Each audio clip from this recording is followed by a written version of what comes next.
In the heart of human interaction lies a subtle yet powerful dynamic, one that can shift the course of relationships, conversations, and influence without a single raised voice. Friedrich Nietzsche, the German philosopher often misunderstood for his radical ideas, held a profound understanding of power, not just the brute force of authority or aggression, but the silent, calculated type that disarms, controls, and compels others almost invisibly. It is this silent power that can emotionally disarm anyone, and once mastered, it gives an individual the ability to command not just respect but inner peace and strategic dominance. Imagine entering a room where social energies collide, people posturing for attention, trying to dominate through charm, status, or manipulation. Nietzsche's wisdom teaches that the most powerful person in a room is not the loudest, but the one who remains still. He understood something crucial about human psychology. When you do not react emotionally to provocation or praise, you become unpredictable, and therefore powerful. Your silence and poise confuse those who expect either submission or resistance. They are emotionally disarmed, unsure of how to proceed. You have taken control without lifting a finger. This idea is not rooted in arrogance but in an intimate knowledge of human nature. Nietzsche's concept of the Übermensch, or the overman, is someone who has transcended conventional morality and social games. He is not emotionally reactive. He does not chase validation. He chooses how to respond and never gives away his power cheaply. Most people, Nietzsche would argue, are reactive beings. Praise makes them glow, criticism makes them rage, rejection makes them beg. But the Übermensch is composed. He is aware of the emotional games people play, and he opts out, not by avoiding people, but by mastering the art of detachment. To emotionally disarm someone, you must first master yourself. This is the first law. Self-mastery means you are no longer a slave to impulse. When someone insults you, you feel the heat rise in your chest, but you smile with calm eyes. You do not retaliate because you understand that emotional reactions are what manipulators feed on. Nietzsche teaches that to be free, we must endure our emotions without letting them direct us. True power is being able to feel fully and yet act selectively. When others realize that their words cannot provoke you, they are left disarmed, questioning their own power. Silence is another key weapon. In conversations, those who speak less often hold more sway. When you speak, it should be deliberate, meaningful, and slightly unexpected. Nietzsche admired those who could be concise yet profound. Your words should carry weight, and your pauses should echo. In this way, people lean into you. They become curious. And curiosity is the first step toward influence. When someone is curious about you, they are open. Their guard is down. They want to understand you, and in that moment, you have already disarmed them. One of Nietzsche's most subtle tactics involves not needing others emotionally. Most people carry an invisible desperation for connection, approval, and significance. This need radiates from them and makes them vulnerable. When someone realizes you do not need them emotionally, you enjoy them, perhaps, but do not cling, they begin to chase. This reversal of roles gives you quiet control. The secret lies in abundance, emotional abundance. Nietzsche knew that true strength lies in being complete within yourself. From this inner abundance, you become magnetic. You do not push, you pull. You do not chase, you attract. To live in this state, Nietzsche would suggest constant self-reflection. Know thyself.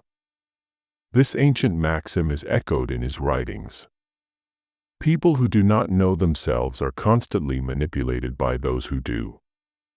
But when you have explored your fears, your desires, your history, and your habits, you become less susceptible to external control. you begin to operate from a place of conscious intent rather than blind reaction. In this way, Nietzsche's silent tactics are not merely social tools, they are a path to inner freedom. Another key to emotional disarmament lies in what Nietzsche might call amor fati, the love of fate. This is the acceptance and even love of everything that happens to you, including pain, betrayal, loss, and injustice. When people see that you are not broken by hardship, they are stunned. Society teaches us to expect emotional breakdowns, to seek sympathy, to cry for help. But when you respond with calm acceptance and resilience, you challenge the very foundations of emotional manipulation. People don't know how to control someone who finds strength in suffering. You disarm them by transcending the game. In relationships, romantic or otherwise, Nietzsche's tactics become even more powerful. Emotional games are common in love, jealousy, distance, neediness, power plays. But the Nietzschean individual does not play these games. He or she remains centered, honest, and unshaken. This does not mean being cold, it means being clear. When someone attempts to provoke jealousy, you respond with indifference or humor. When they become distant to gain power, you give them space without complaint. You mirror their behavior, but from a place of strength, not insecurity. This neutralizes their tactics. Over time, they realize that emotional manipulation does not work on you. You've disarmed them. One of Nietzsche's most subtle tactics involves not needing others emotionally. Most people carry an invisible desperation for connection, approval, and significance. This need radiates from them and makes them vulnerable. When someone realizes you do not need them emotionally, you enjoy them, perhaps, but do not cling, they begin to chase. This reversal of roles gives you quiet control. The secret lies in abundance, emotional abundance. Nietzsche knew that true strength lies in being complete within yourself. From this inner abundance, you become magnetic. You do not push, you pull. You do not chase, you attract. To live in this state, Nietzsche would suggest constant self-reflection. Know thyself. This ancient maxim is echoed in his writings.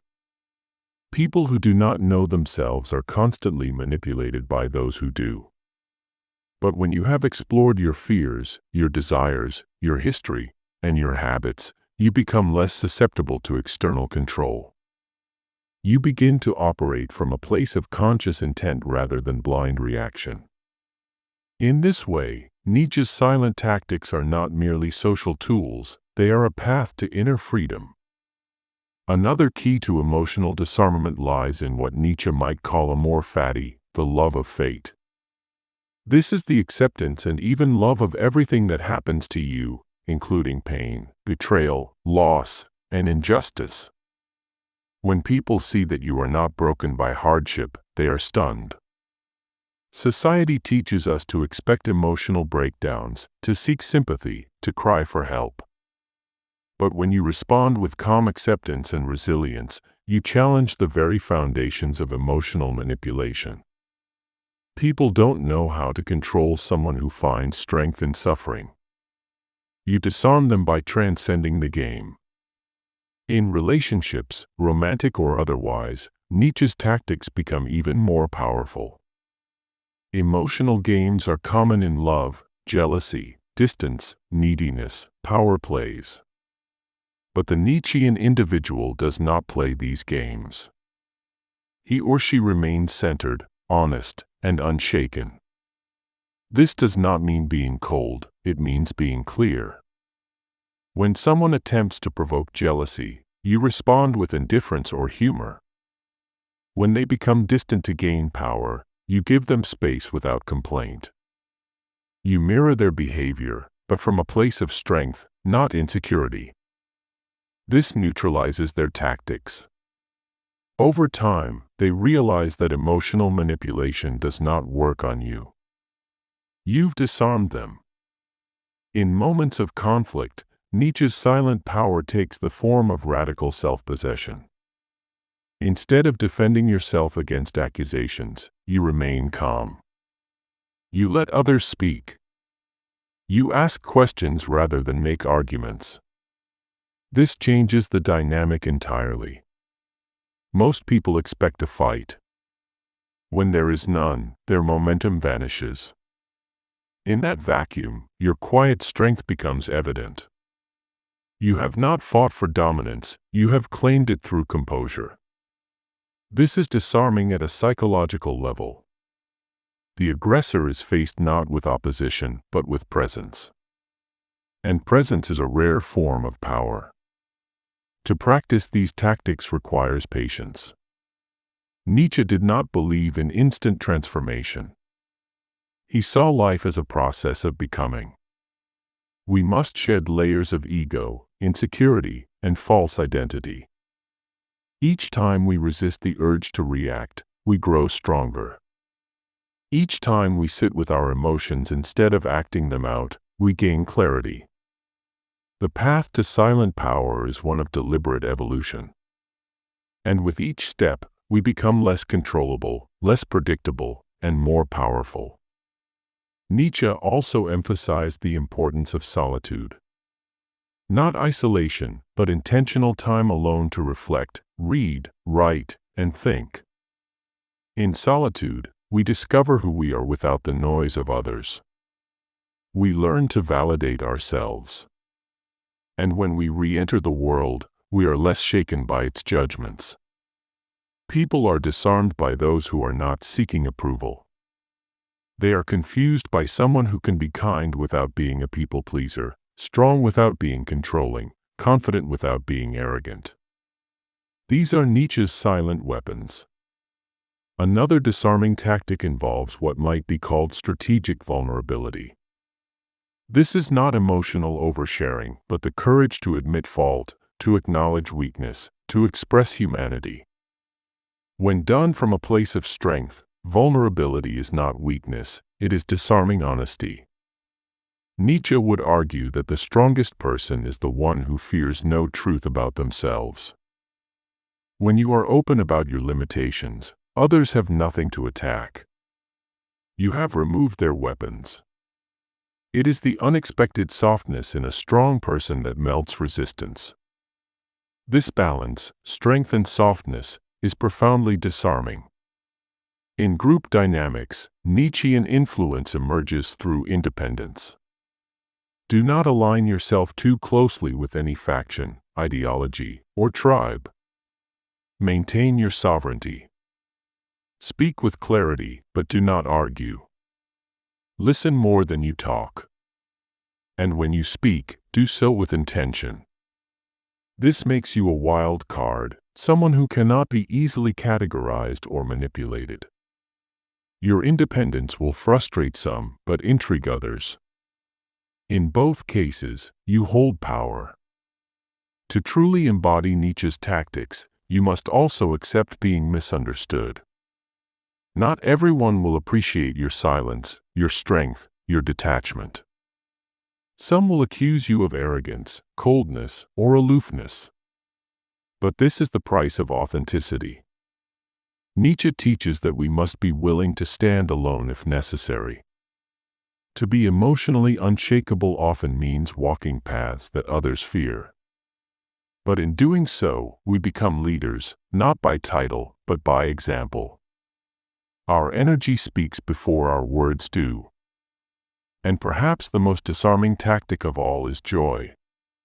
Yes, joy.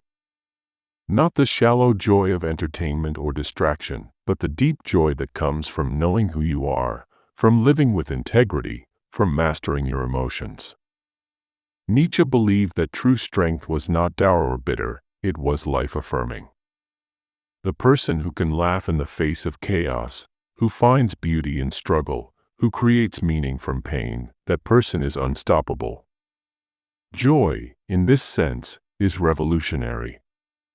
It disarms cynicism, confuses manipulators, and draws people in like a flame.